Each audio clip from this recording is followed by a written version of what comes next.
Amani na utulivu unahitajika.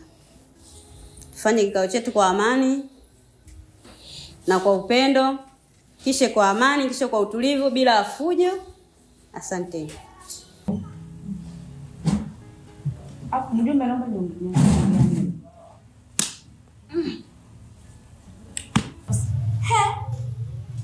Wewe dada, mbona niko ndani macho?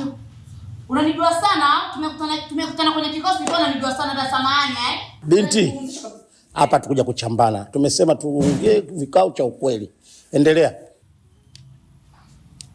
Mimi ndio hapa nina kusema.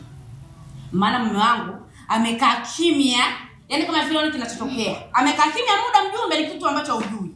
Maana tumetwikwa mimba, yani tumepewa mimba ambayo sio kwa na mwelekeo. Mwanamke mwenyewe hana mwelekeo. Na mimba yake haina mwelekeo. Sasa nataka suluhu mjumbe. Yaani mimi nataka suluhu. Bora hata mambo yao watu wote usiyasuluhishe, lakini ya kwangu dili nayo. Mjumbe, mimi naomba niongee samani. Naomba niongee. Sawa. Mimi ninachoweza kusema kwamba kwa heshima kikao vifanyike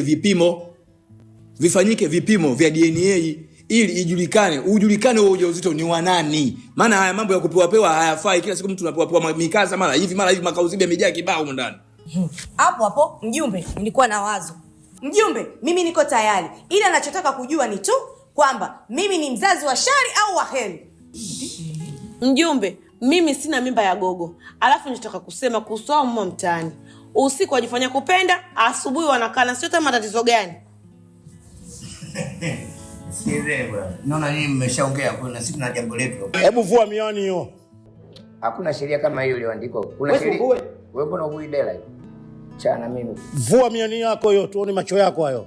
Hiyo haihusu. Ninachohitajika ni kuongea kikao kinachotuhusu. Cha msingi na cha sekondari. Ninachotaka kuongea. Yote nimeongea, ya kwangu ni haya tu.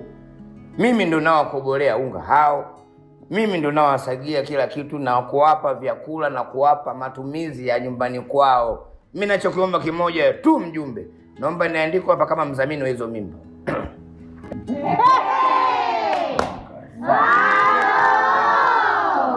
Mshamaliza? Sasa nitaka niongee yangu na mie. Hebu simama wasi. Tuonye mrefu wewe, hebu simama.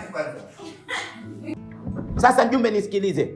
Huu mtaa huu tumkaka kama tuishi migombe na mibuzi. Maana yake unja kila aina ya mashaka. Maana yake wenda haja kubwa na ndogo basi watu wataka kuroge. Ukitembea ukikangu wako wachachukua mchanga wenda uroga. Sasa mjumbe nakwambia kuna tatizo linzuka, watu waibiana mpaka vyupi. Chupi? Wewe.